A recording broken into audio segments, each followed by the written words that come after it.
ज्ञानाञ्जनशलाकया चक्षुरुन्मिलितं येन तस्मै श्रीगुरुवे नमः।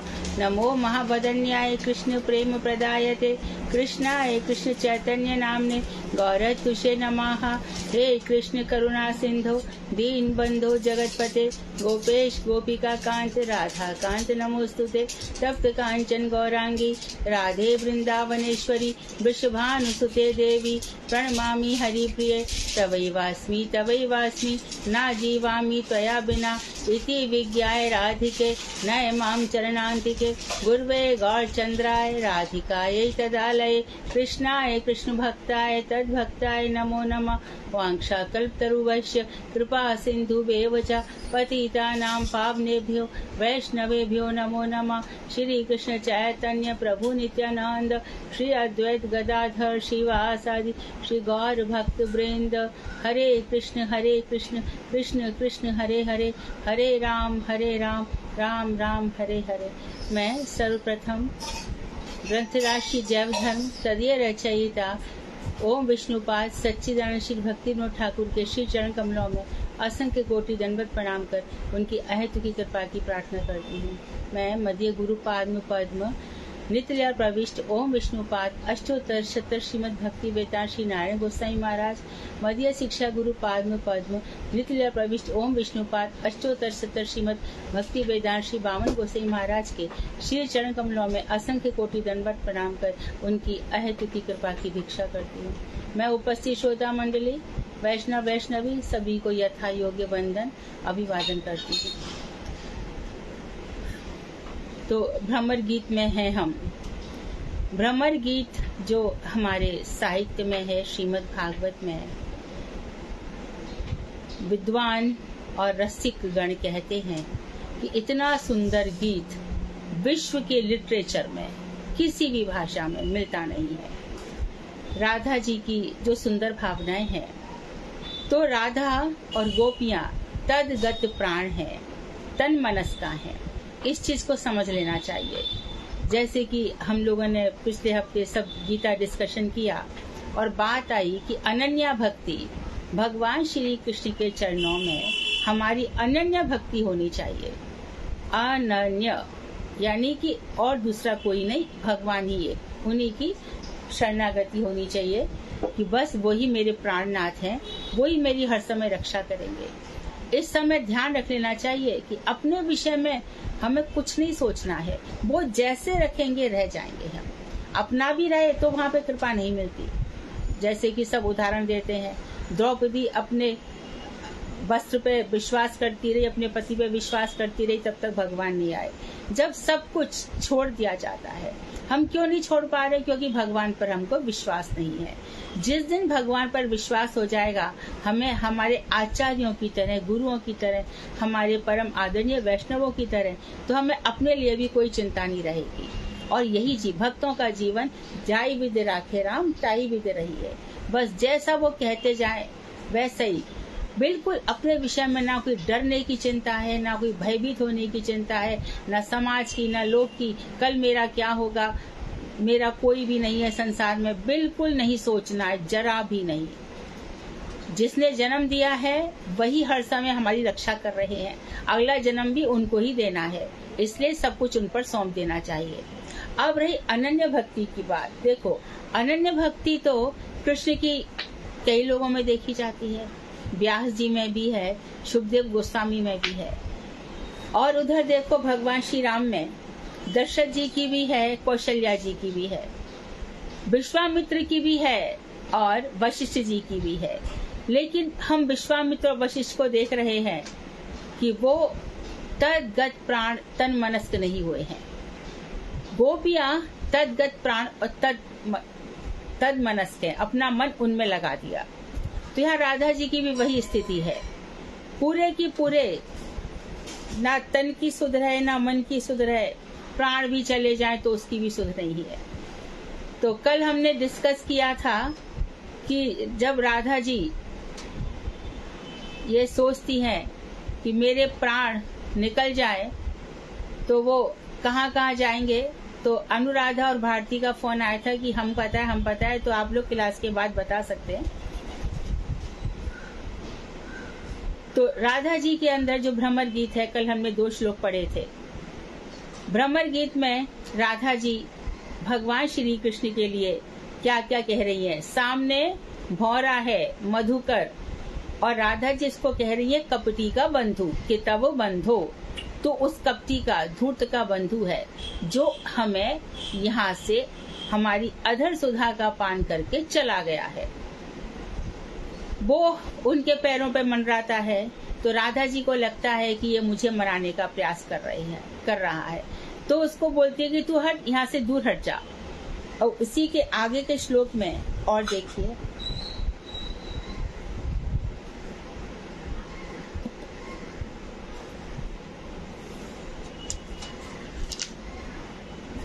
ये परिकल्पित है। किमि बहुषडङ्ग्रे गायसि त्वं यदूना मधीपतिमगृहाणा मग्नतो न पुराणम् विजय सखीनां गीयतां तत्प्रसंगा क्षपित कुचरुजस्ते कल्पयन्तेष्टमेष्टा। तो भौरों के वहां गुनगुनाते देखकर राधा जी ने समझा कि मैंने इसका इतना तिरस्कार किया, इस दूत का इतना तिरस्कार किया, फिर भी वह अपने प्रभु का ही गुणगान कर रहा है, अपनी मधुर आवाज में कृष्ण का ही गुणगान कर रहा है। तो ये देखकर वो और भी क्रोधित होकर विजल्प करने लगी। अरे भ्रमर, 2 पैर वाले मनुष्य चतुर होते हैं, पशु के 4 पैर होते हैं, और तू 6 पैरों वाला अर्ध पशु, नितांत पशु से भी 1.5 गुना अधिक मूर्ख है। क्यों मूर्ख आ गया, क्यों मूर्ख आ गया? कितना सुंदर कह रही है, देखो। हमारा तो कोई घर द्वार है नहीं, उन्हीं के कारण हम घर बार छोड़कर वनवासियां बनी है। वो छोरा नंद कौरी जो गनिया बनाए गयोरी, हमें तो जो गनिया बनाए गयोरी। आप तो जाए द्वारिका बैठे, हमें तो कुंजन में बसाए गयोरी। वो ढोटा नंद कौरी जो गनिया बनाए गयोरी। घर द्वार सब भूल गई है, हम बस जोगनी हो गई हैं, तदगत प्राण हो गई हैं, तन मनस्का हो गई है। तो ये इसके तो 6 पैर हैं, पशु से भी ज्यादा मूर्ख है। हमारा तो कोई घर द्वार नहीं है, उन्हीं के कारण हमने घर द्वार छोड़ दिया था, वनवासियां बन गई थी। हमारे सामने उस यदुवंशी शिरोमणि धूर्त की वही जानी पहचानी पुरानी बातों को किसलिए कह रहा है? तो भ्रमर गुनगुन कर रहा है। बोले क्यों, हम जानते हैं ना, उन पुरानी बातों को हमसे बार बार मत कहे। श्री कृष्ण की जो नई सखियां हैं मथुरा की नागरियों पे, उनको सौतन मान रही है। उनके पास जाकर ही काम युद्ध में सदा विजयी रहने वाले कृष्ण का गुणगान कर। काम युद्ध में अर्थात वो जिस भी स्त्री से प्रेम करते हैं उसी को छोड़ जाते हैं। स्त्रियां उनके आगे पराभूत परास्त हो जाती हैं, विजय तो उन्हीं की होती है। तो बस वहीं पर है, उन्हीं के पास गुणगान कर, मेरे पास उनकी बात मत कर। वे उनके व्यवहार से चिर परिचित नहीं है। अभी मथुरा की नारियां नई नहीं है, वो नहीं जानती हैं ये किस तरह से पुराने को साथ करता है और उसको छोड़ देता है। श्री कृष्ण के आलिंगन से ही उन मधुपुर वासनियों के हृदय की पीड़ा शांत होती है। जा वे कृष्ण कामिनियां तेरी चाटुकारिता से प्रसन्न होकर तुझे मन वांछित प्रदान करेंगी। तू जो मेरे पास चाटुकारिता कर रहा है, मेरे यहाँ ये फ्लड कर रहा है, तू जाके वहां पे कर, यहाँ पे मत कर, क्योंकि वो अभी नई है। तो हमने ये देखा कि इसमें प्राणनाथ की ये विजल्प था। हृदय में गूढ़ मान मुद्रा है, बहुत गूढ़, एकदम रूठ गई हैं, परंतु ऊपर से कृष्ण के प्रति द्वेष जैसा कटाक्ष उक्ति है, कटाक्ष कर रही है कृष्ण को। जा, है ना, तू कैसा है, तू पशु से भी ज्यादा मूर्ख है। कल हमने 2 दिन पहले बताया था कि देव जो हमारी राधा जी की सखियां हैं, गोपियां हैं, जो वनचरी हैं, उन्होंने कृष्ण को भी कहा था कि तुम पशु को चराते चराते तुम्हारी पशु जैसी बुद्धि हो गई है, तुम्हें क्या पता कि हमारे हृदय में क्या होता है। और यहाँ तो कह रही है तू पशु से भी ज्यादा मूर्ख हो गया है। तो अब कह रहे हैं कि उज्जल्प किसे कहते हैं? गर्व मूलक ईर्ष्या द्वारा कृष्ण की शठता, कपटता आदि को कहना। गर्व मूलक, हम बहुत सौभाग्यशाली हैं और वो उसका तो कोई चरित्र ही नहीं है। तो कृष्ण कितने शठ हैं। शठ मतलब सीधी सादी भाषा में बोले बहुत ही एकदम धूर्त, दुष्ट, कितने कपटी हैं। और इन सबको कहना। असूया के साथ सदा आक्षेप भी रहता है, अर्थात उन पर आरोप इल्जाम खूब लगाती है, यही उज्जल्प है। तो इसका भी बड़ा सुंदर उदाहरण एक दो हम पढ़ देते हैं, देखिए। दिवि भुवि चरसायां कहा स्त्रया दुरापः कपट रुचिर हास भूवि द्रंबस्यास्यु चरण रज उपास्ते यस भूति वर्यम का अपि चक्रपण पक्षे प्रियोत्तम श्लोक शब्द।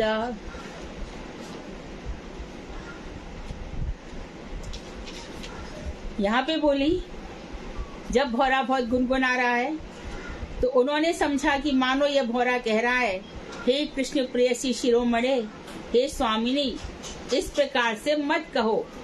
वे मथुरा में आपका ही स्मरण करते रहते हैं, आपके वियोग में वे बड़े कातर हो रहे हैं। आपको ही पसंद करने के लिए उन्होंने मुझे आदेश दिया है। तो इन वचनों की कल्पना करके फिर हमारी राधा जी फिर बोली कि उनको लगा गुनगुनाहट में भौरा ऐसा कह रहा है। तो राधा जी बोली कि देख, स्वर्ग लोक, मर्त्य लोक अथवा नीचे के लोकों में कोई भी स्त्री क्या कृष्ण के लिए दुर्लभ है? उनके पास स्त्रियों की क्या कमी है? स्वयं लक्ष्मी देवी भी उन कपटपूर्ण मुस्कान वाले और अपनी बाहों से संकेत देने वाले श्री कृष्ण की चरण धूलि की सेवा करती है। फिर हम गवार ग्वालिनों की तो बात ही क्या है, हम उनके योग्य नहीं हो सकती। जो संतप्त दीनहीन जनों पर दया करता है उसे उत्तम श्लोक कहा जाता है। अतः दीनहीन संतप्त यदि उनकी अनुकंपा प्राप्त कर लें तो वे उत्तम श्लोक विशेषण पद के द्वारा उनकी कीर्ति का गान कर सकते हैं, परंतु हमें तो उनकी दया नहीं है। जिनको उनकी दया मिल रही है, जिन पर उनकी करुणा हो रही है, वो कहा करेंगे श्री कृष्ण उत्तम श्लोक है। भाई हमारे ऊपर तो कोई दया नहीं है। ऐसी बात उन्होंने गोपी गीत में भी सुनाई थी कि जब हमें तुम्हें इस तरह से बिछड़ करके तुम यहाँ हमें छोड़ करके चले गए हो तो हमें पहले मार देते, हमें मारा क्यों नहीं? विष जला पे आपने जब विषैला जल हो गया था वहां पे रक्षा की, गोवर्धन पर्वत उठाकर हमारी रक्षा की, और अब जो हमारे हृदय में आप विरह के बाण दे दे करके अपने काम के बड़ चला चला करके हमारे हृदय को कील डाल रहे हो, पहले मार देते। आप नहीं जानते हो वियोग की अग्नि कैसे जलाती है, विरह का ताप कैसे होता है, आप नहीं समझते हो कृष्ण। तो जब ऐसी ऐसी बातें कही तब भगवान शौरी शूर वंश में जो शूरवीर हैं, जो कहीं भी हिल नहीं पाते, ऐसे भगवान श्री कृष्ण वहां प्रकट हुए। तो यहाँ भी गोपियां कह रही हैं, लोग कहते होंगे कि तुम दयालु हो, तुम करुणावान हो, तो जिन पर करुणा करी है, जिन पर दया करी है, वो तुमको कहा करे कि तुम उत्तम श्लोक हो। हमें तो आपकी दया नहीं मिलती, इसलिए हम आपको उत्तम श्लोक नहीं कह सकती। हम पर दया न होने के कारण हमारे लिए उनका यह नाम निरर्थक और मिथ्या ही है। और एक देखिए, अब आगे बता रहे हैं, उज्जल्प के बाद संजल्प किसको कहते हैं? किसी भी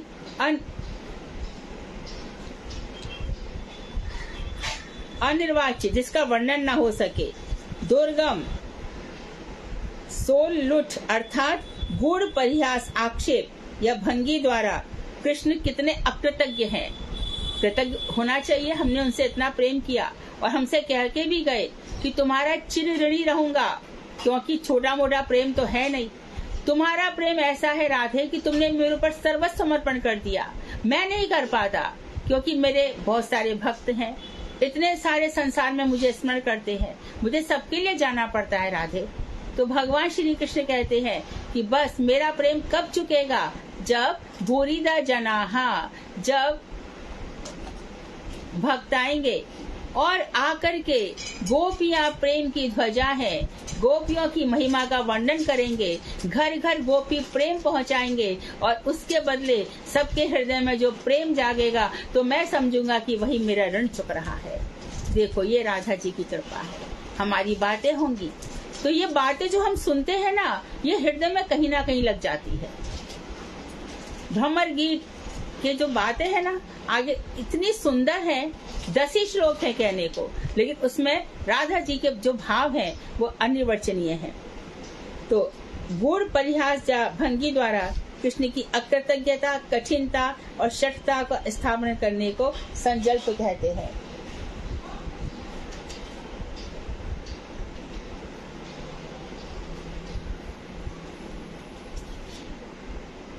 विसृज शिरसि पादं वेद्महं चाटुकारै, अनुनय विदुस्ते व्यत्य दौतयी मुकुन्दात्, स्वकृत इहि विसृष्टा पत्यान्तय लोका, विसृजत कृतचेता किं नु सन्देहमस्मिन्।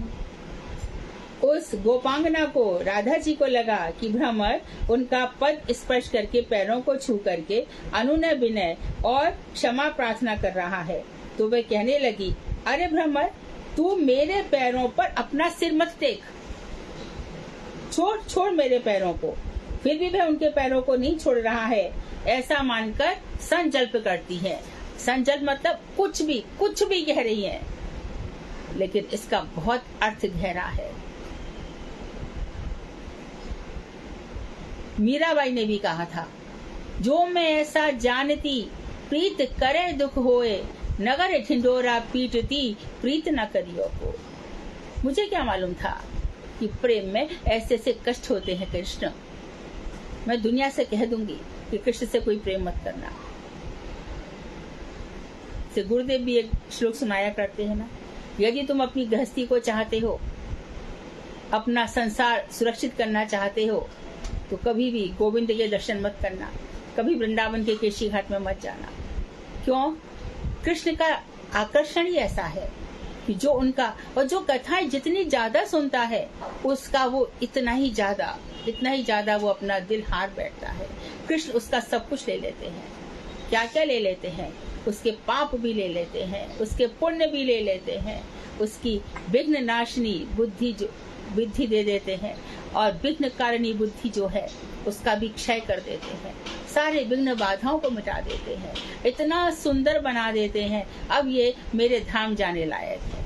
संसार का तोड़ मोड़ करके यदि किसी को देखो, किसी को पति दिया तो ऐसा दिया कि जानबूझ करके दिया कि उसकी उससे बनती ही नहीं है।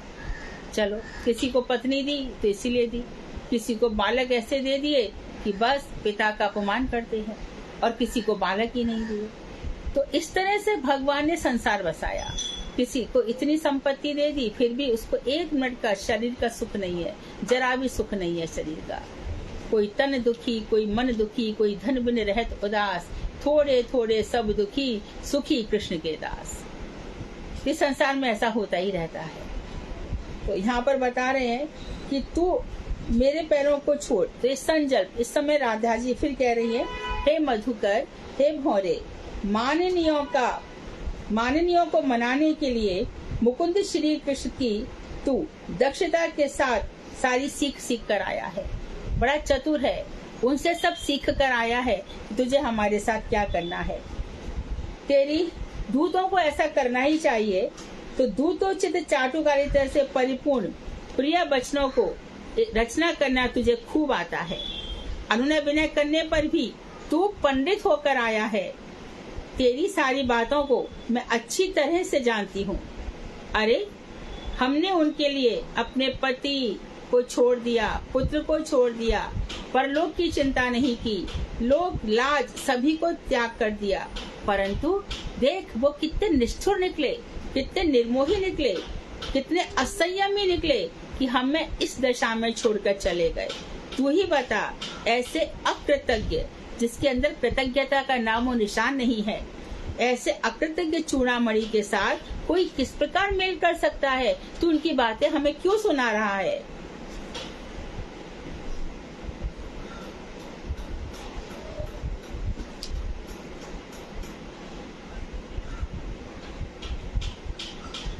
हमारा पेज 594 चल रहा है। संजल्प के बाद अजल्प किसको कहते हैं? तो कृष्ण के प्रति कठिनता, कामित्व, कामी है, और धूर्तता, कितने धूर्त है, और अपनी आसक्ति की विवशता को ईर्ष्या युक्त भय के साथ व्यक्त करने को अजल्प कहते हैं। तो कृष्ण को तो बता दिया कि वो निर्मोही है, कामी है, धूर्त है। अपने विषय में क्या कहा कि हमारी उन पर आसक्ति, इसलिए हम बेवश है, क्या करें, उनके बिना हमें कुछ सूझता नहीं है। तो अपने से ईर्ष्या युक्त भाव के साथ क्या करें, जब हमारे अंदर भावना है वैसी उनके अंदर नहीं है, इसलिए हम मजबूर हैं। तो इसको व्यक्त होकर कहते हैं, मैं अनुवाद पढ़ती हूँ कि भ्रमर मानो कह रहा है, हे स्वामिनी, श्री कृष्ण का हृदय नवनीत मक्खन से भी अधिक कोमल है। वे सर्वदा आपको ही स्मरण करते हैं। अपने भाव करों से यह सुनकर श्री विश्वानुनंदिनी भी अब जल्प करने लगी। हेरे मधु, निशंस बता दिया, इतना कठिन कि किसी के मन की उन्होंने हत्या ही कर डाली। हमारे भावों का कैसा, एकदम हमारे भावों का मर्डर ही कर डाला। तो श्री कृष्ण ने क्या क्या किया था? राम अवतार में वानर राज बाली का वृक्ष की ओट में छिपकर व्याध के समान वध कर दिया था। अब उनकी कितनी देखो शक्ति दिखा रहे हैं, कैसे हैं तुम्हारे बंधु। क्या किया था? राम में बाली को सामने से नहीं मारा, बाली को कहाँ पे मारा? वृक्ष की ओट में जाकर के। बाली ने कहा भी मरने के बाद, सामने युद्ध कर लेते, मैं तो जानता था ना आप भगवान है। रावण जो आपका शत्रु है, अरे रावण को तो मैंने अपने बगल में धुआ करके वो चारों तरफ घुमा दिया था। रावण मेरे बगल में बैठ करके मुश्किल से गायत्री मंत्र जप रहा था, ओ भूर्भुवस्सुः। आप कैसी बात करते हो? और दोनों भाई सुग्रीव और बाली एक जैसे दिखाई देते थे। भगवान को समझ में भी नहीं आ रहा था कि मैं किस पे बाण चलाऊं। तो एक को माला पहना दी थी, एक बिना माला के था। कृष्ण को, राम को यही पहचान थी। तो अब राधा जी बता रही है कि तुम्हारे चरित्र में कैसा कैसा है, तुमने क्या क्या, कैसे कैसे शठ और निर्दयी और निर्मोही हो तुम। अच्छा, और उसके बाद ये तो बाली का बताया। दूसरा बताया, एक स्त्री के वशीभूत होकर उन्होंने काम पीड़ा वश आई दूसरी स्त्री शूर्पणखा के नाक कान काट दिए। तुम सीता के बस में हो गए, एक स्त्री के बस में। यदि दूसरी तुम्हारे पास प्रेम का प्रस्ताव लेकर आई है तो क्या उसका नाक कान काट देना चाहिए? और ऐसी एक और काले थे बामनदेव, जैसे तू काला है, यहाँ भगवान कृष्ण को ही कह रही है। एक और थे बामनदेव, उसने क्या किया? राजा बलि ने विविध पूजोपहार प्रदान कर उन्हें उनकी इच्छित वस्तु प्रदान की। तो क्या किया? उन्होंने उसे ग्रहण कर लिया और बाद में राजा बलि को वरुण पाश में उसी प्रकार बांधकर पाताल में डाल दिया, जिस प्रकार कौआ बलि देने वाले को ही अपने साथियों के साथ घेर लेता है। पहले तो उसे सारा राज्य छीन लिया और फिर कहाँ भेज दिया उसको? रसातल में जा। जैसे कि हम श्राद्ध इत्यादि में कौए को बलि देने जाते हैं तो बहुत सारे कौए आकर जो बलि देता है उसी को घेर डालते हैं। तो उनकी महिमा क्या बताएं? शूर्पणखा की याद दिला दी, बलि की याद दिला दी, बाली की याद दिला दी। ऐसे धूर्त काले के साथ सख्यता से हमारा क्या प्रयोजन है? हम ऐसे धूर्त के साथ हम क्यों प्रेम करें? जो बाहर से काला है, क्या वे अंदर से शुभ्र हो सकता है? अंदर से उसका हृदय साफ हो सकता है? जो त्रिभंग है, तीन जगह से टेढ़ा है, क्या उसका अंतःकरण, क्या उसका दिल कभी सरल हो सकता है? जैसा वो है वैसे उसका शरीर है। अंदर से वो काला है, ऊपर से भी काला है, अंदर से भी वो टेढ़ा मेढ़ा है और ऊपर से भी त्रिभंगी लाल है। कृष्ण ही क्यों, हमें तो किसी काली वस्तु से कोई संबंध नहीं है। सभी काले ऐसी निष्ठुर, निर्मोही, निर्दयी, छली, कपटी, धूर्त एवं कामुक होते हैं। परंतु सुन, कृष्ण चर्चा का त्याग करना हमारे लिए अति दुष्कर है। पर क्या करें, ऐसे सब होने पर भी कृष्ण की चर्चा हमसे नहीं छूटती। इतना सब कुछ हम सह रही हैं, झेल रही हैं, परंतु बात हम करती हैं तो बस उसी की करती हैं। ये सब क्या चल रहा है? जल्प प्रजल्प संजल्प। अब कह रहे हैं अब जल्प, अब अभी जल्प है। कृष्ण यदि पक्षियों को भी खेद, विरह, दुख प्रदान करते हैं तब उनके प्रति आसक्ति व्यर्थ है। वो तो पक्षियों को भी खेद प्रदान करते हैं।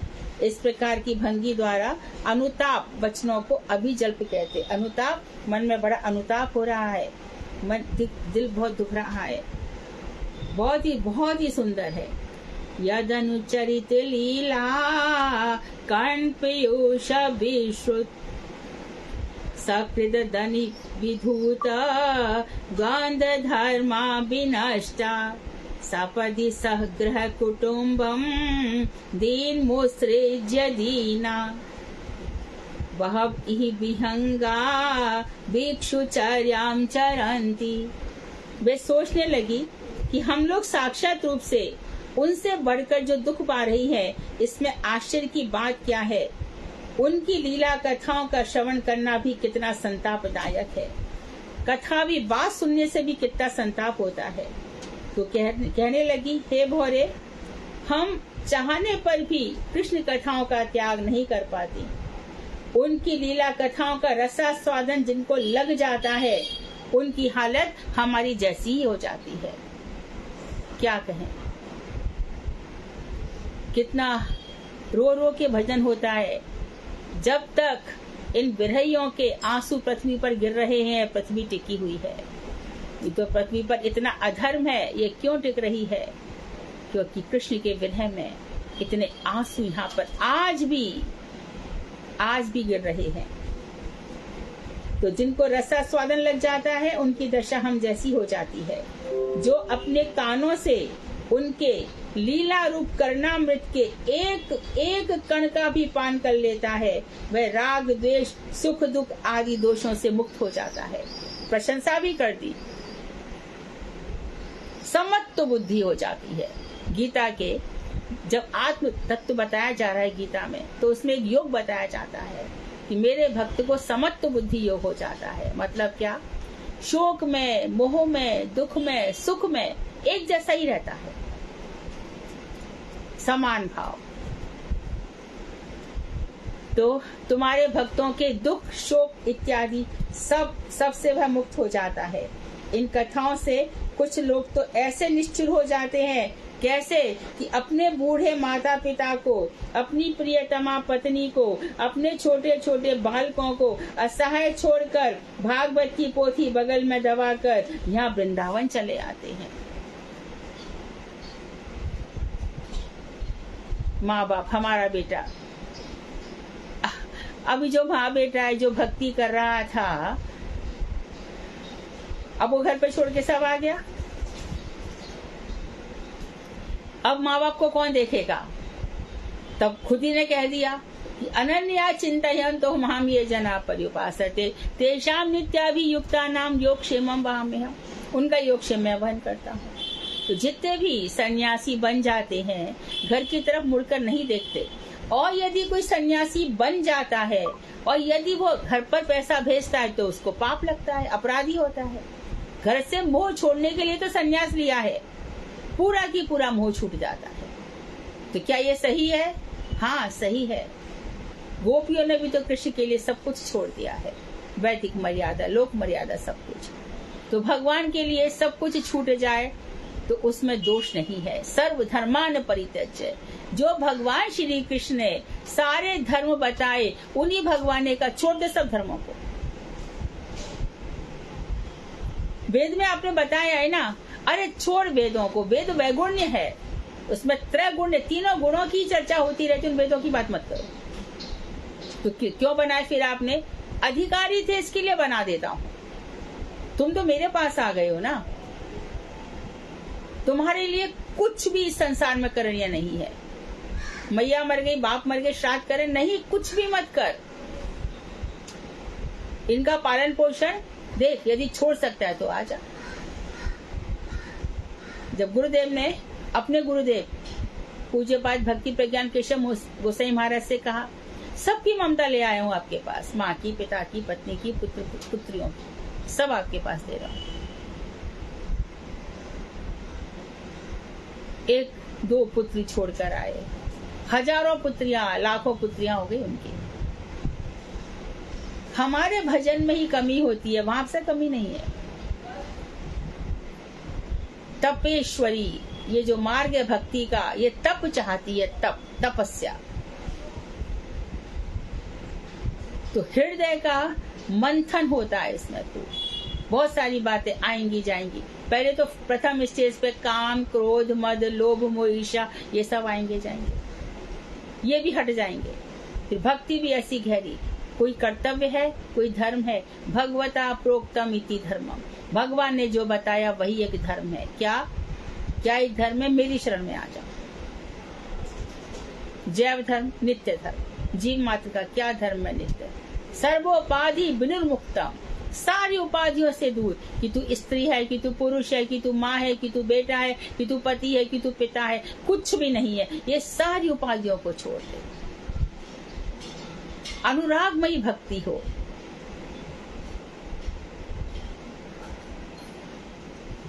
अहेतुकी, अनकंडीशनल, कुछ भी नहीं चाहिए, भजन करना है बस। उसके बाद की जो मस्ती है उसकी क्या बात है।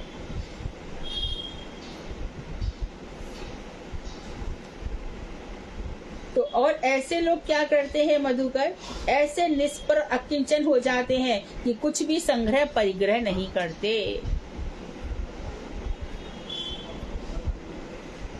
संग्रह परिग्रह क्यों करना है आचार्यों को या वैष्णवों को? प्राण धारण करने के लिए वे पक्षियों के समान इधर उधर घूमा करते हैं। उस धूर्त के वियोग में वे सारग्राही परमहंस दिन रात रोते तड़पते हैं। आज हमारी भी वही दशा हो रही है और हम वन वन में भटक रही हैं।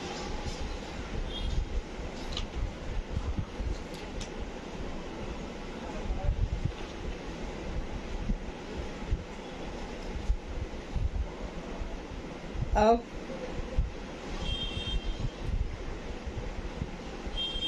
तीन और रह गए हैं। आजल्प किसे कहते हैं? निर्वेद, परम वैराग्य हो गया है, परम दुख हो गया है। कृष्ण की कपटता, दुखदायकत्व, कितना दुख देते हैं। हे भगवान, आप करुणा सिंधु नहीं, आपको देख करके हमने सब कुछ छोड़ दिया और हम ही को छोड़कर चले गए। दुखदायकत्व को व्यक्त करना और कृष्ण की लीला कथा का त्याग कर दूसरी कथाओं को सुखदायक बतलाना ही आजल्प है। बहुत ही सुंदर वर्णन है। यहाँ भी कह रहे हैं, भण्यता मन्य वार्ता। यदि ब्रह्म यह कह रहा है कि हे देवियों, आप श्री कृष्ण को इतना धूर्त एवं कपटी समझती हो, तो उनसे सख्य भाव स्थापन क्यों किया? पहले क्यों उनकी सखी बनी? यह सुनकर भय राधा जी आजल्प करने लगी। अरे मन, अच्छा, अपने भ्रमर से कह रही है, सुन श्री कृष्ण के प्यारे दूत, हम ठहरी भोली भाली गोपियां, उस छलिया श्री कृष्ण की कपट भरी मीठी मीठी बातों में आ गई और हम उसकी बातों को सत्य मान बैठी। उनके नक्षत जनित तीव्र काम व्याधि का उसी प्रकार बार बार अनुभव करती रही। प्रेम की गहरी बातें हैं, किस तरह से उन्होंने हमारे साथ काम विलास किया था, तो वो नक्षत हमें, जो व्याधि हमें होती है, हम उसका अनुभव करती रही। जिस प्रकार जो कृष्ण सार मृग है, काले मृग की पत्नियां, भोली भाली हिरनिया व्याध के सुमधुर ज्ञान या उनकी वंशी की तान सुनकर उस पर आसक्त हो जाती हैं। वे उसके जाल में फंसकर अथवा उसके तीर से घायल होकर शत प्रहार जनित व्यथा का अनुभव करके छटपटाती रहती हैं। हमारी तो हालत वैसी हो गई है जैसे एक व्याध आता है, हिरनिया बेचारी भोली भाली होती है, वो एक संगीत बजाता है, हिरनी कान खुल करके हिरण हिरनी संगीत सुनने लगते हैं और इतनी देर में वो व्याध शिकारी बाण चला देता है, वो मर जाती है। उसी प्रकार से उसने हमारे लिए व्याध का ही काम किया है।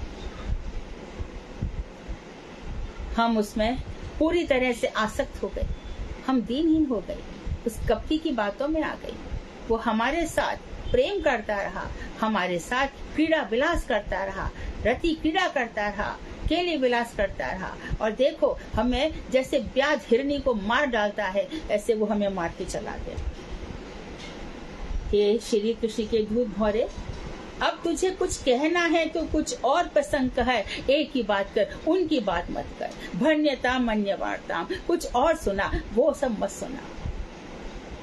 सुनना उनका ही है, परंतु वेदना और विरह इस लेवल तक पहुंच गए हैं कि कह रही है कुछ और सुना, कुछ और कहे, उनकी बात मत कर।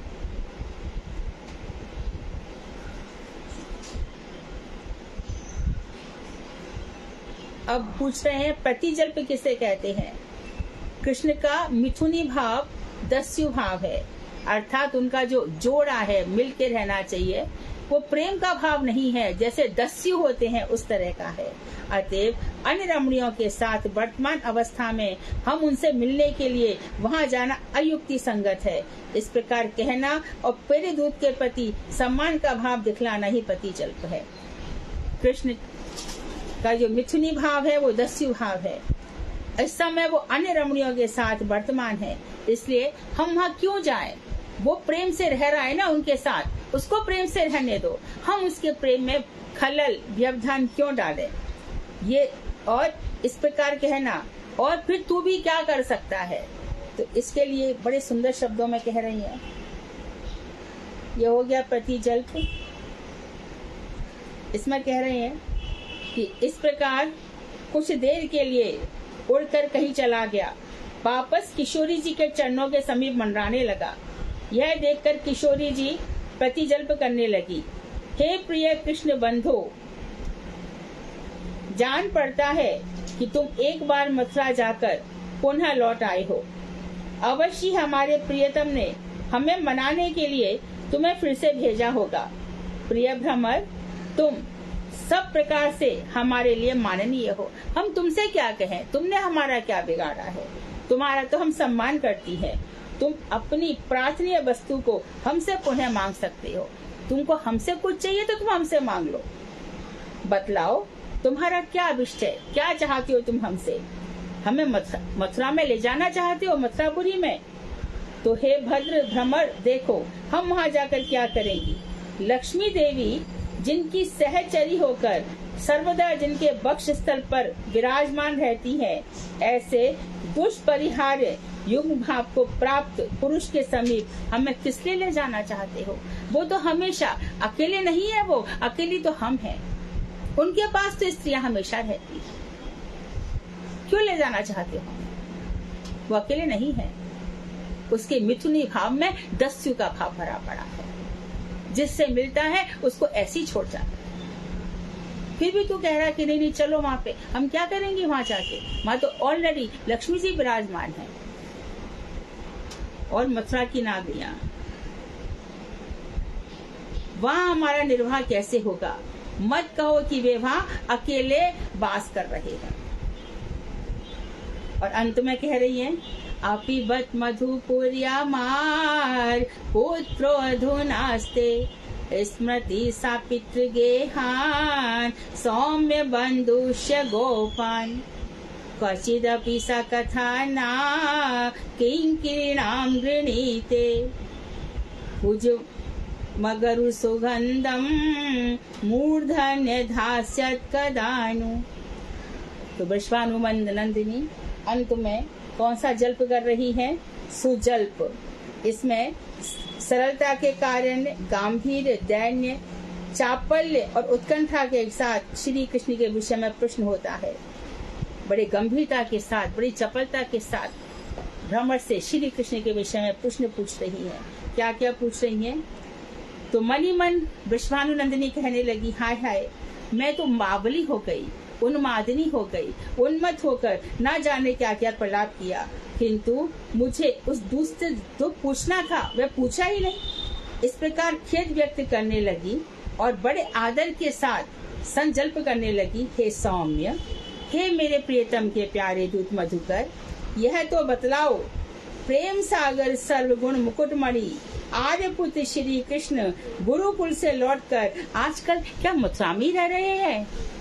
कुशल तो पूछा ही नहीं। ये मैंने क्या कर लिया? 64 दिन में 64 विद्या सांदीपनी मुनि से सीख कर वो आजकल मथुरा में रह रहे हैं, कहीं और जाने की इच्छा तो नहीं कर रहे हैं। यदुवंशियों ने छल पूर्वक, वसुदेव देवकी ने उन्हें छल पूर्वक बुलवा लिया और अब यहाँ उन्हें ब्रज में आने नहीं दे रहे हैं। यह विचार करके कहने लगी कि वे कभी नंदालय नंद बाबा के घर की याद करते हैं अथवा गोप सखाओं का स्मरण करते हैं क्या? प्रिय भ्रमर, कभी हम दासियों के विषय में, कभी हमारे विषय में कोई बात करते हैं जिसको हम बहुत प्यार करते हैं, तो हम पूछते हैं क्या हमारी याद कर रहे थे क्या, हमारे विषय में कुछ बात कही थी क्या? और जब पता चले नहीं कुछ नहीं, हाँ कोई बात नहीं, बेचारे बहुत बिजी हैं, कैसे कहेंगे। यही हाल यहाँ पर हो रहा है। हम जिनकी याद में रोए जा रहे हैं।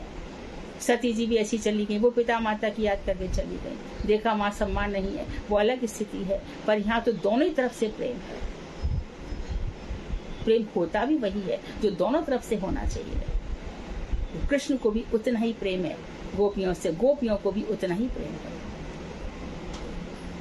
तो कभी हम दासियों के विषय में वे बात करते हैं क्या? प्यारे भौरे, हमें यह भी बतलाओ कि वे कभी फिर अगरू के समान सुगंधित अपनी भुजाओं को हमारे मस्तक पर रखेंगे क्या? जब वो अपने बाहें हमारे मस्तक पर रखते थे, हमारे कंधे पर रखते थे, तो अगरू की सुगंध आती थी, अगरू की सुगंध आती थी। यह कहकर किशोरी जो मूर्छित हो गई, उद्धव प्रेम खगे से होकर ब्रज में कई मास रह आए।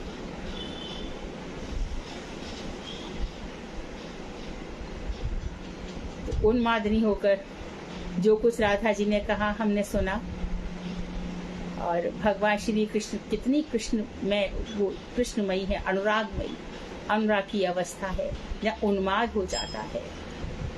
कृष्ण कृष्ण, जहाँ देखो वहाँ कृष्ण कृष्ण। उद्धव रहे बहुत दिन, ज्ञान की गुदरी लेकर गए थे, वहाँ चिथड़े चिथड़े हो गए।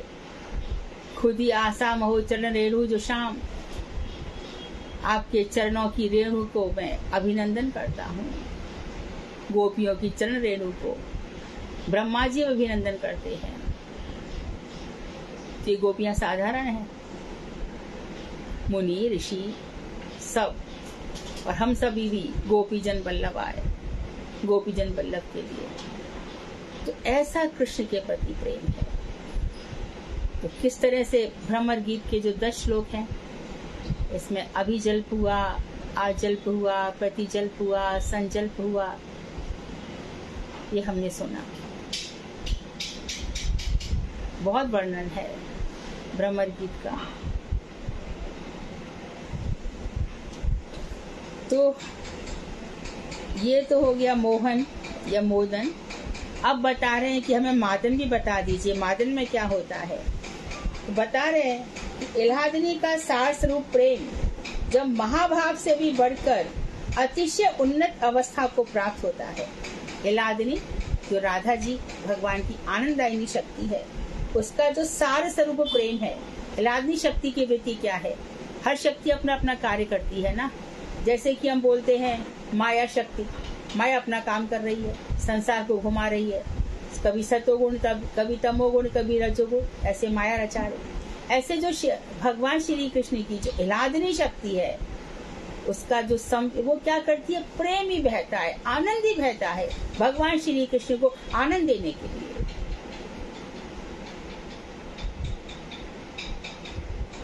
भगवान ने स्वभाव बना दिया है। प्रकृति कैसी त्रिगुणात्मक है, जो जैसा होता है उससे वैसी तो रेज निकलेंगी। सूर्य को सूर्य बना दिया, किरणें निकल रही हैं, चंद्रमा से शीतल किरणें निकल रही हैं। सारी प्रकृति को उन्होंने ऐसा बना दिया।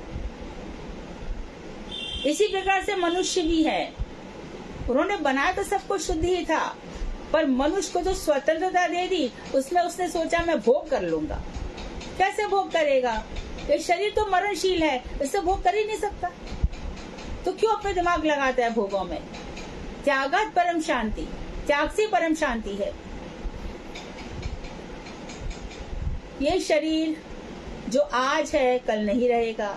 आज यह था, इस शरीर में क्या था? अस्मिन देह कौमार अवस्था थी, यौवन अवस्था थी, और जरा आ गई, व्याधि, रोग। रोग आत्मा को थोड़ी होते, शरीर को होते हैं। इसी कारण हम को कर्ता भोक्ता मान लेते हैं, चारों तरफ की स्थितियों को समझते। भगवान श्री कृष्ण से जो प्रेम करता है उसको पूरा की पूरा अपने आप का त्याग कर देना चाहिए।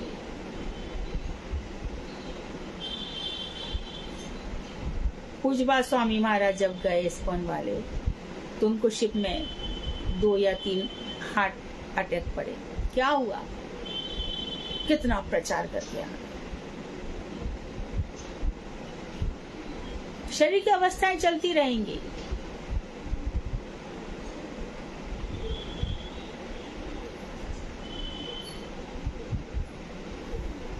आरुणि उद्दालक बहुत बड़े ऋषि हुए हैं, सबको याद होगा। श्वेत केतु से उन्होंने कहा कि श्वेत केतु जा, मेढ़ों को देख करके हमने पानी तो नहीं भर गया, अपना सब खेत बर्बाद हो जाएगा। तो बेचारा, इतनी बारिश हो रही है कि पानी घुस रहा है अंदर, तो बार बार मिट्टी डाल रहा है लेकिन मिट्टी बहे जा रही है, तो क्या करूं? तो वो एकदम खुद ही ऐसे करके लेट गया। शिष्य तो बहुत होते हैं, भक्त बहुत होते हैं, लेकिन इस अवस्था तक पहुंचो।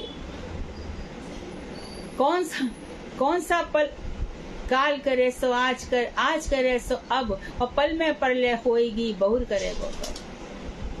किसी से भी समय कुछ भी हो सकता है। वल्लभ कुल की बलिहारी, जब देखो जब तैयारी। हमेशा हम तैयार हैं, कुछ भी हो।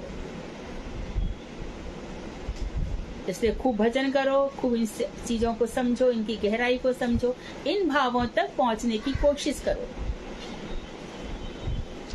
तो मादन का लक्षण बता रहे हैं कि ये प्रेम से भी इलादनी का सार है। ये ऐसा प्रेम जब महाभाव से भी बढ़कर अतिशय बहुत अधिक उन्नत अवस्था को प्राप्त होता है, तथा सब प्रकार के भावों के प्रकाश द्वारा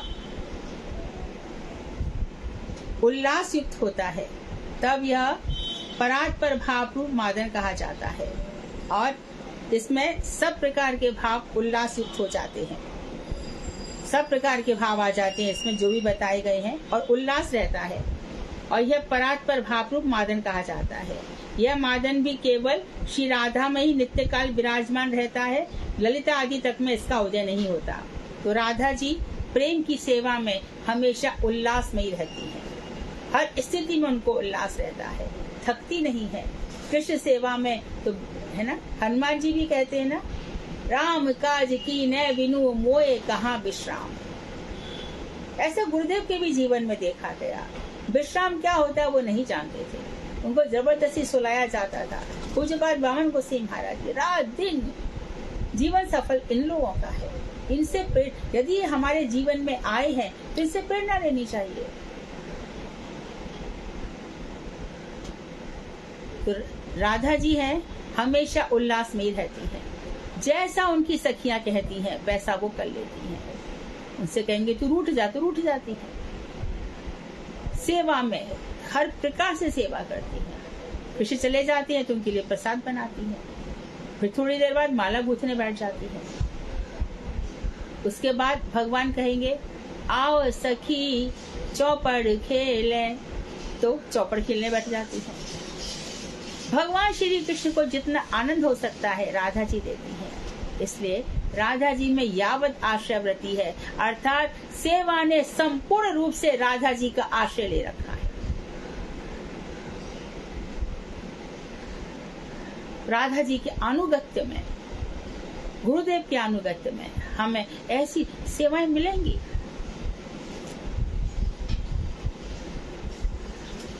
तो वो कितने लोग बोलते हैं दीदी आपको तो अच्छा है, आपको कितनी सेवाएं मिली। सेवाएं सबको मिलती है, 100% मिलती है,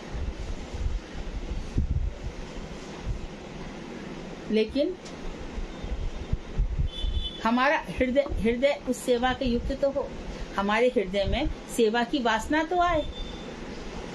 हम किसी प्रकार से भी कितने कैलकुलेटिव माइंड के होते हैं, ऐसा करेंगे तो ऐसा होगा, इसको करेंगे तो इसका होगा, फिर वहां करें, फिर ये करें, फिर वो करें।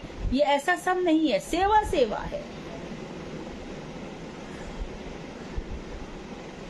इसमें अपनी शठता इत्यादि नहीं होनी चाहिए।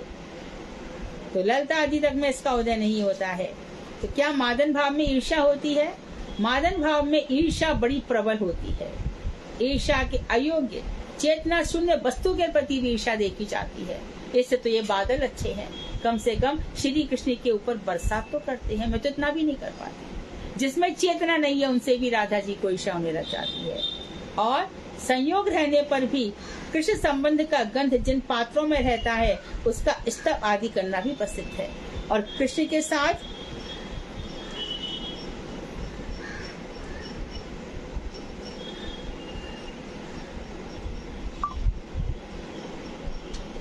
और जब कृष्ण के संबंध से मिलन होता है उनका स्तव आदि करना भी प्रसिद्ध है। तो उनको लगेगा कि सारे वृक्ष, सब नदियां तो भगवान श्री कृष्ण की स्तुति कर रही है। मिलन में उनको लगेगा सारा संसार श्री कृष्ण की स्तुति कर रहा है। जैसे श्रीमती राधा की कृष्ण की वनमाला के प्रति ईर्ष्या, अर्थात मुझसे अच्छी तो तुम्हारी वनमाला है, कम से कम तुम्हारे वक्ष स्थल पर विराजमान तो है, मुझे तो इतना भी सुयोग नहीं मिलता। मुझसे अच्छी तो तुम्हारी वंशी है, ये तुम्हारे अधरों पर हमेशा विराजमान है। दिन बजे, शाम बजे, सारी सारी रात बजे बंसुरी से स्वतंत्र भाव आ जाता है। तो भगवान श्री कृष्ण ने जो कुछ भी धारण किया है, मैं ये क्यों नहीं बन जाती? ओहो बितना, जहां तक कि वो कहती है कि जो वायु है, हवा भी चलती है, वो कृष्ण में लिपट क्यों नहीं जाती? जो भगवान के ऊपर चमड़ डलाए जाते हैं, मैं उसमें मिल क्यों नहीं जाती? तो इसमें दोनों ही चीजों से ईर्ष्या होने लगती है, जड़ से भी, जो चेतना शून्य है उनसे भी, और वनमाला के प्रति ईर्ष्या तथा उनका पार्वतीय रमणियों पुलिंदियों के प्रति स्तवी। हमसे तो ये पुलिंद कन्याएं धन्य है। क्या कर रही है वो कि भगवान श्री कृष्ण के चरणों में जो दूसरी गोपियों का के कुछ का कुमकुम लगा हुआ है, कम से कम वो उखाड़ कर अपने हृदय पर आर तो कर रही। हम तो ये भी नहीं कर पाती है।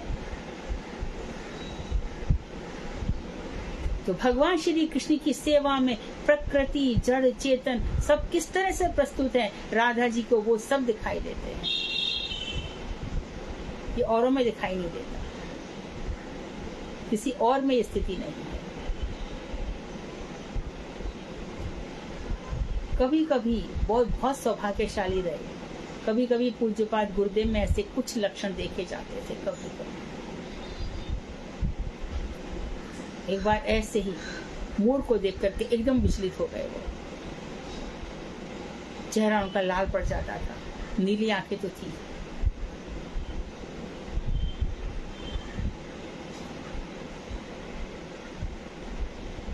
कभी एक स्त्री उनसे कह रही थी, गुरुदेव आपको अच्छा है, आप पुरुष हैं, आप कहीं भी उठ सकते हैं, बैठ सकते हैं, आ सकते हैं, जा सकते हैं, तो तुमको क्या है? अरे हमारा तो स्त्री शरीर है, हमें तो हम महाराज जी बहुत बंधन है।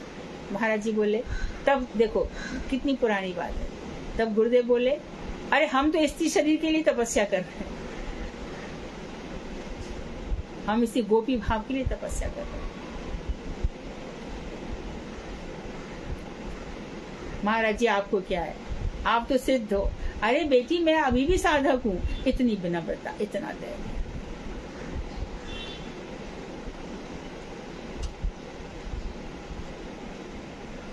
अब पूछ रहे विजय, किस दशा में मादन उदय होता है? मादन रूप विचित्र भाव केवल मिलन में उदित होता है। जब श्री कृष्ण सामने हो तब ऐसा लगता है कि सभी कोई उनकी स्तुति कर रहा है। इस मादन की विलास रूप नित्य लीला अगणित रूपों में होती है, अर्थात अगणित रूपों से हो सकती है। उनको कण कण में ऐसा लगेगा कि वो भगवान की स्तुति कर रहा है। प्रभु, क्या किसी मुनि की वाणी में इस प्रकार के मादन का वर्णन पाया जाता है? तो उन्होंने कहा कि मादन रस अनंत है, अतः उसकी संपूर्ण गति अप्राकृत मदन रूप श्री कृष्ण के लिए भी दुर्गम है। मादन रस अनंत है, तो ये भगवान श्री कृष्ण में भी संभव नहीं है। संपूर्ण गति अप्राकृत मदन है। जो कृष्ण कौन है? अप्राकृत मदन। तो संसार का मदन नहीं होता कृष्ण की भक्ति में, इसलिए लोगों का पतन हो जाता है। श्री कृष्ण ऐसे थे ना वैसे थे, जन्म लेके दिखा जेलों में, फिर पार करके आ जा। श्री कृष्ण ने पूतना को मारा, अघासुर को मारा, बकासुर को मारा, प्रलंबासुर को मारा, केशी दैत्य को मारा। मार के तेरे अंदर कितने असुर भरे पड़े, उनको मार। तो संसार का जो मदन है, जिसने सबको पागल बना रखा है, भगवान ने गीता में कहा है कि इंद्रियों को अपने कंट्रोल में रखो, मन को उसके अधीन मत होने दो। ये शरीर तुम नहीं हो, तुम आत्मा हो। आत्मा, आत्मा के लिए जियो। तो भगवान श्री कृष्ण श्याम सुंदर कैसे हैं? जो हमारे गोपी गीत जो गाता है, सुनता है, उसका काम मिट जाता है। इसलिए इसमें ऐसी जघन्य बातें नहीं करनी चाहिए, है ना।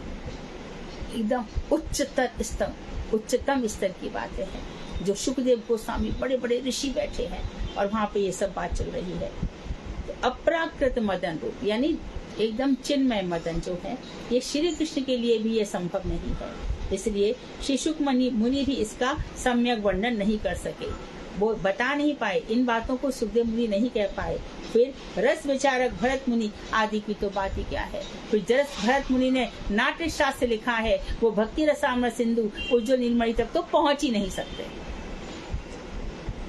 बड़े आश्चर्य की बात आपने बतलाई। रस स्वरूप और इसके भोक्तृ स्वरूप से हम कृष्ण भी संपूर्ण रूप से मादन की गति नहीं जानते, यह कैसे संभव है? हम इसका विचार अब कल करेंगे। वांछाकल्पतरुभ्यश्च कृपा सिन्धुभ्येव च पतितानां पावनेभ्यो वैष्णवेभ्यो नमो नमः।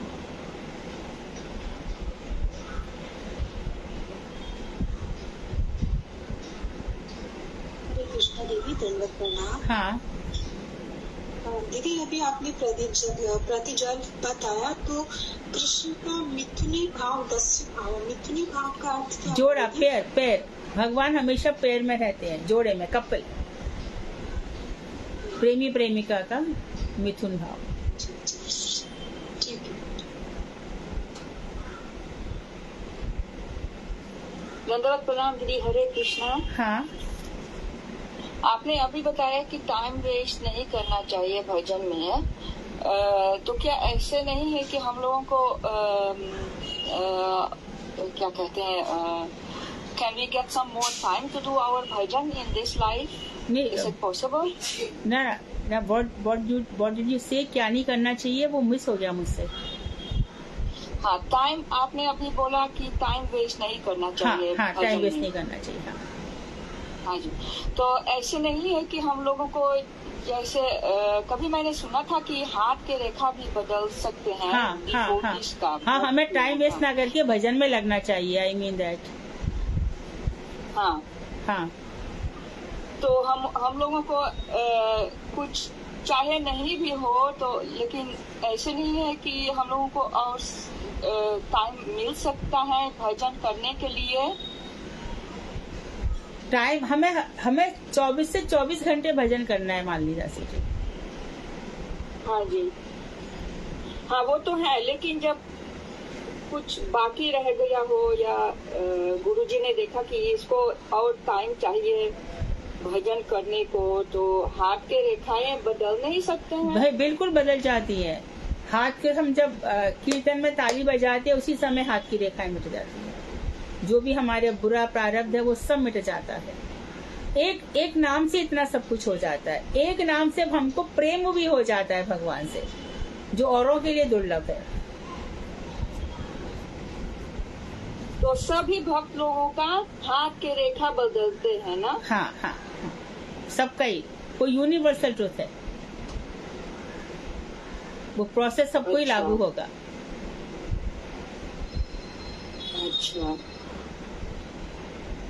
हरे कृष्णा दीदी, दंडवत प्रणाम। हाँ दीदी, भजन में क्या सिर्फ माला ही आती है, या जैसे कथा सुन रहे हैं या कुछ भजन सुनना है, ये भजन है, भजन है, कथा श्रवण कीर्तन स्मरण, ये सब भजन है।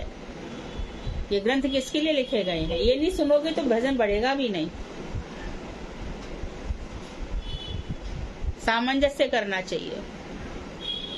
जी दीदी, हरे कृष्णा, दंडवत। हाँ दीदी फिर भी जैसे कई बार हमको दीदी पता नहीं अपने पारक मतलब कई बार हमको अपना ये जो तीनों लेवल है, अगर हमारा सेवा भी है, हमारा हरि नाम प्रभु का सेवा है और हमारा गृहस्थ भी थोड़ा बहुत जैसे है, उनको दीदी कई बार मतलब डिस्टर्ब होके मतलब कई बार तीनों में बैलेंस नहीं बना पाते। और वो सबके साथ है अनुराधा, वो सभी के साथ होगा, मेरे साथ भी आपके साथ भी, फिर भी बैलेंस होता है।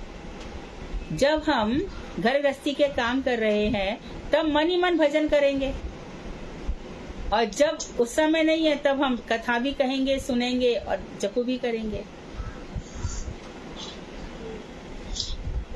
बस दीदी जब कथा मतलब जब हम जप करें तब तो हम कथा सुन नहीं सकते हैं। नहीं, गुरु जी की लेक्चर में है ना, हमारी कथाएं सुनो। गुरुदेव बार बार क्यों कह रहे हैं हमारी कथाएं सुनो? गुरु जी ये भी कह रहे हैं कि शास्त्रों को पढ़ना है तो उसकी लॉक एंड की हमारे पास है, यानी कि भक्तों से सुनो।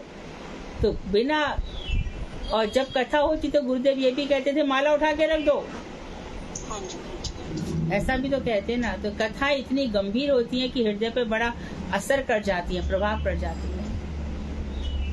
और कथाएं सुनना तो भजन तो हो ही गया ना। ये हमने इतनी कथाएं सुनी, कितना हम माला कर लेते कुछ समझ में नहीं आता। इसको पढ़ करके सुन करके यही तो भजन है। फिर जब माला करेंगे तो फिर भाव आएंगे ना। जैसे हम गुरुदेव की डेली कथा है, उस कथा को हमको मतलब राइट डाउन करना चाहिए या स्पेशल पॉइंट्स पे फोकस करना चाहिए या डिस्कशन करना चाहिए, मतलब जिससे हमारा मतलब उसका छवि हमारा। महाराज जी की कथा के लिए कह रही हो? जी जी, गुरुदेव। हाँ, वो तो हम सभी सुनते हैं ना। हाँ जी, मतलब उसको सबसे बेस्ट तरीका क्या है जिससे हम उसको सभी के लिए ही पूछ रही हूँ कि मतलब हमारे पूरे माइंड में मतलब अच्छे से वो हो ही जाती है ना, वो हो ही जाएगी। गुरु जी गीता जयंती पे बोलेंगे। अभी तुम मुझे बोलो कि गीता जयंती पे बोलना है, तो मैंने कहीं ना कहीं सुना है, पढ़ा है, मन में चिंतन चल रहा है तो हम बोल देते हैं ना। ऐसे सबका ही होता है, उसके लिए अलग से कोई प्रोसेस नहीं है।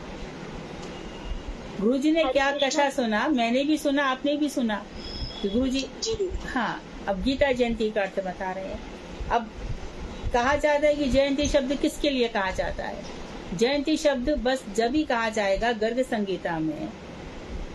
गर्गाचार्य जी कह रहे हैं कि जिस दिन बुधवार हो या सोमवार हो, रोहिणी नक्षत्र हो, जिस दिन उसका जन्म हुआ हो उसी दिन को जयंती कहा जाएगा। बाकी यदि और कोई कहता है तुलसी जयंती या और कोई नश्वर पुरुषों की जयंती, वो गलत है। लेकिन गीता को जयंती क्यों कहा जा रहा है कि कृष्ण और गीता, उनकी वाणी में अंतर नहीं है, इसलिए गीता जयंती कहते हैं। तो हमने गीता पढ़ा और सुना तो कृष्ण और गीता एक ही है, तो उसका पढ़ना सुनना भजन नहीं हुआ क्या? इसी प्रकार से श्रीमद् भागवत भी। तो हम गुरुदेव कहते हैं कि जो भी वचन भागवत और गीता के अनुकूल है उनको सुनो और पढ़ो। तो इस तरह से ये भी भजन हो गया। इसलिए हमारे आचार्य जगह जगह जाके कथा करके आते हैं। सभी आचार्य खूब कथा करते हैं, खूब कहते हैं, खूब सुनते हैं। कथा का मतलब ही यही है कि सुनने वाला भी तृप्त ना हो और कहने वाला भी तृप्त ना हो।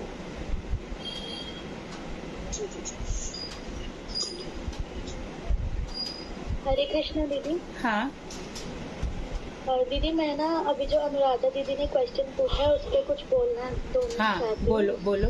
वो दीदी आपने पूछा ना कि गुरुदेव की कथा कैसे दिमाग में बैठ जाए। हाँ, तो थोड़ी तो बुद्धि इतनी तेज नहीं चलती, तो गुरुदेव की जब कथा आती है तो पूजा दीदी जो क्वेश्चन भेजती है ना, उनको कर लेने से वो बहुत अच्छे से दिमाग में बैठ जाती है। तो एक क्वेश्चंस डेली होते हैं तो आप तो करते हो ना रोज, तो मैं मतलब ऐसे बता रही थी सबके लिए कि वो करके तो फिर बिल्कुल एकदम बैठ जाती है। तो वो दिमाग से फिर निकलती नहीं कभी। मेन पॉइंट रह जाते हैं दिमाग में अच्छे से। नहीं, वो रह जाएंगे। जितना भजन बढ़ता जाएगा, किताबें कथाएं हृदय में अंकित होती जाएंगी। ये सब भजन प्रोसेस, निर्मल जन, जितना निर्मल मन जितना होता जाएगा, कथाएं सेट हो जाएंगी। दीदी मतलब जैसे अगर हम 2 मिनट और ले रही हूँ दीदी, जैसे अगर हमारा जैसे जब का बल बढ़ता है, जैसे हमारा तो खैर वो अभी कंडीशन नहीं है, लेकिन फिर भी आपका आशीर्वाद और बड़े वैश्यों का आशीर्वाद रहा, तो जैसे जैसे जब का बल बढ़ता है, जैसे हमेशा आप बार बार बोलते हैं कि सब कुछ हमारे ये जो हरि नाम है ये हमारी पोटेंसी है, तो जैसे जैसे हमारा ये जब का बल बढ़ेगा, तो जब हम कोई भी ग्रंथ पढ़ेंगे, कुछ भी पढ़ेंगे, और उसके साथ गुरुदेव की कथा रूपी शक्ति हमारे साथ होगी, फिर जब इन दोनों का जब हमारा इकट्ठा हो जाएगा, फिर मुझे लगता है अगर हम ऑटोमेटिक कुछ ग्रंथ अपने आप से भी सेल्फ रीड भी कर रहे हैं, तो हम उसको मतलब उसको शायद समझ पाएंगे। हम अभी नहीं कर। बिल्कुल बिल्कुल, कोशिश करो, क्यों नहीं। हरे कृष्णा दीदी, दंडवत प्रणाम। हाँ दीदी, मैं ना परम गुरुदेव की कथा में सुनी थी अभी कुछ दिन पहले। वो कह रहे थे जितना हमारा मतलब हरि कथा में चित्त को लगाएंगे, जितना भी चित्त को हम हरि कथा में लगाएंगे ना, उतना ही हमारा प्रेम हरि नाम में बढ़ेगा। बिल्कुल, गुरु जी बता रहे थे कि जब तक हम कथा में चित्त नहीं लगाएंगे तो हमारा हरि नाम में कथा बिना तो होगा ही नहीं, कथा बिना होगा ही नहीं। जब तक हम भगवान की महिमा नहीं सुनेंगे तो फिर हमारा भगवान में मन कैसे करेगा। और जो कथा विवेचक होता है, कथा विश्लेषक होता है, वो अनुभूति संपन्न यदि वक्ता है तो कागज में लिखी बातें नहीं चलती हैं, वो फिर जो बताते हैं उसी से समझ में आता है। हाँ जी, जैसे आप अभी कथा मतलब अभी जो आप बता रहे हो दीदी भ्रमर गीत के बारे में, आपने ये भी बोला था आनंद लो, मैं तो नोट नहीं कर पाती इतना। दीदी इतना आनंद आ रहा जैसे लग रहा है ये खत्म ही ना हो। हाँ, 1 घंटा भी बहुत कम पड़ रहा है। भ्रमर गीत का इतना आनंद आ रहा कि राधा रानी कैसे वीरा में भंवरे से बात कर रही है, कृष्ण को ऐसे बोल रहे हैं। हाँ, तो ये चीजें किताबों में लिखी नहीं होती। बहुत सारी चीजें किताबों में ऐसे सुनने से क्या होता है कि वो एक चीज जैसे फूल का विकास हो जाता है ना, ऐसे पॉइंट्स विकसित हो जाते हैं कहने सुनने से। हाँ जी दीदी, हरे कृष्णा दीदी। हाँ, हरे कृष्णा। हरे कृष्णा दीदी, दंडवत प्रणाम। हाँ दीदी, अभी वो जो दीदी बोल रही थी ना कि हमारी हाथ की रेखाएं भी बदल जाती है, उसमें एक मतलब जो हमारे भक्ति प्रमोद पुरी महाराज जी हैं, तो उनका बोला था ना कि 17 साल की उम्र थी, मतलब 17 ईयर्स हाँ, उनका विवाह का। हाँ हाँ बिल्कुल। हाँ, तो वो जब भक्ति में मतलब जब गुरु जी के अपने संपर्क में आए, तो एकदम ही वो जब दोबारा मतलब हाथ देखा जिसने भी, हाँ, तो उन्होंने बोला ये तो मतलब चमत्कार ही हो गया। हाँ, कि बिल्कुल। उनकी जो एज थी बिल्कुल 100 से ऊपर हो गई थी। बिल्कुल बिल्कुल सही है। हाँ जी दीदी, धन्यवाद। अनुराधा, आप बताने वाले हो कि राधा जी की क्या इच्छा थी? अनुराधा खंडेलवाल है यहाँ पे? जी दीदी, बोलो। मैं क्या बोलूं, मेरे को तो बोलना भी नहीं आता दीदी। तुम ऐसे जैसे बोल रही हो वैसे ही बोलो। हाँ बस मैं ये बोलती हूँ, जैसे आप सबका उदाहरण देती हो, जैसे आपने पूज्य पाद चितामन गोसाई महाराज जी का उदाहरण दिया था, श्री स्वामी महाराज जी का उदाहरण दिया था कि जैसे उन्होंने गुरुदेव ने उनको बोला था कि तुम उनको अटैक आने के बाद भी उन्होंने सेवा नहीं छोड़ी, लेकिन आपका मैं देखती हूँ कि आपका डायबिटीज बढ़ जाती है, ब्लड प्रेशर हाई हो जाता है, कितनी आंखों की इतना परेशानी हुई, लेकिन आपने जो गुरु ने बोला कि बेटी तुमको सेवा करनी है, लेकिन आपने नहीं छोड़ा। आप तो आप भी बोलो ना। आप वो सुनाओ जो राधा जी ने जो कहा था ना। अच्छा, हाँ ठीक है, मैं कोशिश करती हूँ दीदी। हाँ, जैसे कि सुनो, बहुत अच्छा बोल रही है। हाँ, जैसे कि जब वो चले जाते हैं, कृष्ण भगवान चले जाते हैं मथुरा के लिए, तो बोलते हैं मैं परसों आऊंगा, लेकिन वो राधा बेरे में इतनी वो हो जाती है कि वो नहीं आती, तो वो ललिता सखी से बोलती है कि अब तो ना मेरा मर जाना ही अच्छा है। तो ललिता सखी बोलती है क्यों, मर जाने से क्या कृष्ण मिल जाएंगे? तो उन्होंने बोला हाँ, मैंने ऐसे सुना है कि यानी जैसे मरने पर जिस चीज की चिंता करते हुए आदमी मरता है ना, वह उसी चीज को मिल जाती है उसे। जैसे हम किसी भी स्त्री की चिंता करेंगे तो स्त्री का शरीर मिल जाएगा, पुत्र की चिंता करेंगे पुत्र मिल जाएगा। और जब मैं उनका चिंतन करते करते मरूंगी ना, तो जब मुझे पूर्ण विश्वास है कि इस संकल्प के लेकर मरूंगी तो वो जरूर मेरे को मिल जाएंगे। तो फिर यदि मैं मर गई, और फिर उन्होंने 5 तत्वों का बताया था कि जैसे मैं मर गई और मेरे शरीर में जो मिट्टी है, जो कि जो मिट्टी आजकल जो कृष्ण मथुरा में है, वहाँ पर जो चलते फिरते हैं ना, उस मार्ग में रख देना उस मिट्टी को, जिससे मैं उनके पैरों के नीचे रहूंगी ना, और धूली बनकर उनके शरीर से लिपट जाऊंगी मैं। और पानी का ये होता है कि जैसे मेरे शरीर में पानी है, तो जैसे वो श्री कृष्ण भगवान जहाँ पे स्नान करते हैं, जमुना में स्नान करते हैं, उसमें मिला देना। और जब वो अपने हाथों से नहाएंगे तो मैं फिर उनका मुंह का चुम्बन कर लूंगी और उनके अंगों से लिपट जाऊंगी। तो इन्होंने ये पानी का बताया था। और आकाश का ये बताया था कि जैसे मथुरा में जब वो आजकल चलते फिरते रहते हैं ना, तो जब वो शयन करेंगे तो ऊपर की तरफ देखेंगे तो मैं आकाश के ज्योति मेरे आकाश में उनके साथ में मिल जाएगी। और फिर हवा का ये बताया था कि जैसे हवा है, और जब जैसे कृष्ण गो चार कर लेके जाते हैं, और जब उनके सखा उनको ताल पत्रों से बीजन करते हैं, हवा करते हैं, तो उस हवा बीजन में ही मैं उनके साथ लिपट जाऊंगी, तो उनसे मेरा जीवन सार्थक हो जाएगा। फिर उसके बाद में उन्होंने मिट्टी का बताया था कि हमें जमुना के किनारे पे हम दोनों ने बहुत विहार किया था, और जब वो जो मिट्टी है वो मेरी मिट्टी है ना, उनके शरीर से लपेट देना।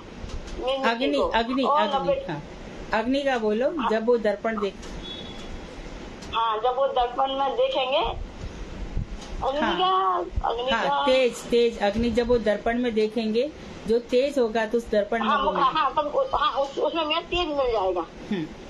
दर्पण में देखेंगे तो वो तेज मिल जाएगा। हाँ। और ये श्लोक गर्ग संगीता में भी आया है, और गुरुजी इसका खूब अच्छे से वर्णन करते थे। हाँ, और मिट्टी का था कि जब जमुना की जो मिट्टी है उसको 4 तरफ लगा देना, और क्योंकि हम दोनों ने बहुत समय तक विहार किया था, और उस मिट्टी को लपेट देना, और उसके ऊपर शाम लिख देना, और शाम लिखते हुए उसमें तुलसी की मंजरी भी रख देना उसके ऊपर। तो ये कहते कहते ये शरीर इस प्रकार से मैं अपना शरीर को छोड़ दूंगी, और ऐसा कहते हुए उन्होंने राधा जी मूर्छित हो गई थी। हाँ, बहुत सुंदर बहुत सुंदर। तो ये जो कथाएं हैं ये सुनकर हमारे हृदय में आह्लाद प्रदान करती है, एक आनंद प्रदान करती है। और जब हम भजन करते हैं तब कहीं ना कहीं सुना हुआ होता है, वो भाव तो आता ही है और आएगा भी, क्यों नहीं। प्रोसेस ही वही है। हरे कृष्णा दीदी, ताली बजा रही हूँ अनुराधा दीदी के लिए। नहीं दीदी, मैं उस लायक नहीं हूँ।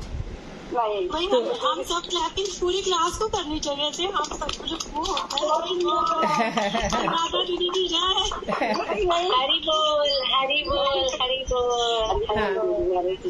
तो भारती, कल ये क्लास खत्म हो जाएगी 15-20 मिनट में। तुम प्रश्न पूछने वाली हो इस पाठ के, और जब ही पूछो जब सब लोग तैयार हो, नहीं तो मत पूछो। हाँ जी दीदी, अभी 2 दिन मैं सोची थी और मिल जाएंगे, और फिर बुधवार का मेरा ऑफ रहता है ना, तो मेरे को भी और टाइम मिल जाएगा, क्योंकि यहाँ तो मैं बुक नहीं लाती ना। ठीक है। तो घर में मैं दोबारा सुन रही हूँ, मैं एक दिन में 3 क्लास सुन रही हूँ। तो मैं वीरवार तक कर रख लेते हैं, वीरवार को क्वेश्चन आंसर सेशन, गुरुवार को। ठीक है, सब लोग तैयार है प्रश्न उत्तर के लिए? दीदी कौन से चैप्टर का? यही 36वां।